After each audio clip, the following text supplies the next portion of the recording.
Section 3.4 and 3.5, Properties and Graphs of Rational Functions.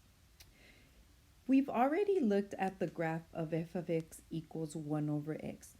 But just to remind you, here it is again.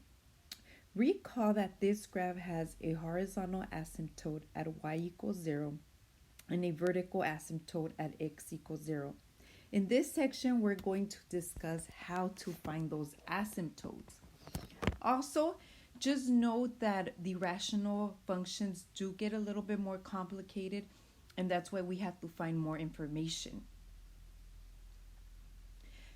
Take a look at all the information we're going to find to graph the graphs of our rational functions. We will be looking at domain, asymptotes, and there's 3 possible asymptotes when it comes to rational functions. Vertical asymptotes, horizontal asymptotes, slanted asymptotes. These slanted asymptotes are also known as oblique asymptotes. Whether we have holes in the graph or not, we're going to look at intercepts. We're also going to look at the behavior of our graph as it approaches the vertical asymptote. And we're going to check if the graph crosses the horizontal asymptote. Note that graphs can only cross horizontal asymptotes. They can never cross vertical asymptotes. Some of these we've already gone over in previous chapters, and some of these will be new to you. Let's start with domain. We've already seen domain in a few different sections. Do you remember how to find domain?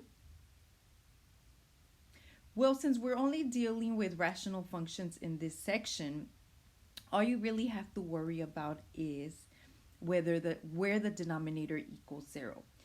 If you remember, the domain is where a function is defined for all its x values, where our rational functions are only defined when the denominator is not equal to 0.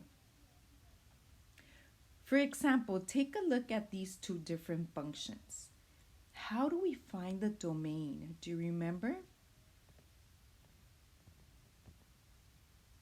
Well, we want to set the denominator equal to 0 because we're trying to find the x values that make the denominator equal to 0.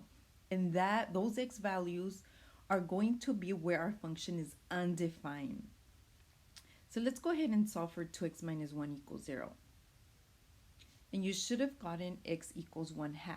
That means that this function 5x over 2x minus 1 is defined everywhere except at x equals 1/2.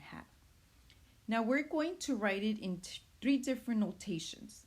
The first one will be set notation, which I think most of you are more comfortable with.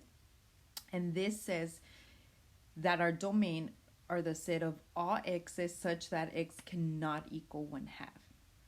We're going to graph it on a number line because that helps us write our answer in interval notation.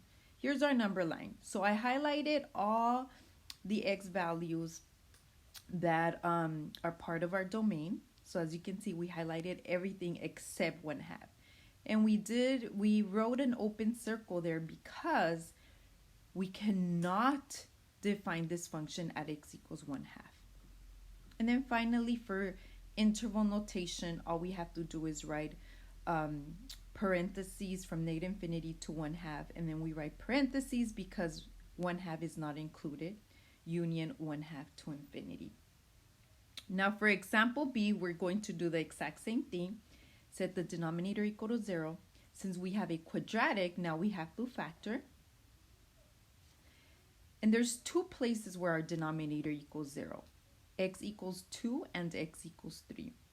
Again, we'll write the domain in set notation.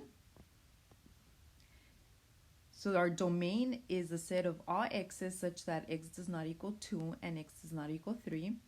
We're also going to graph on a number line. Again, graphing on a number line helps us write this answer in interval notation.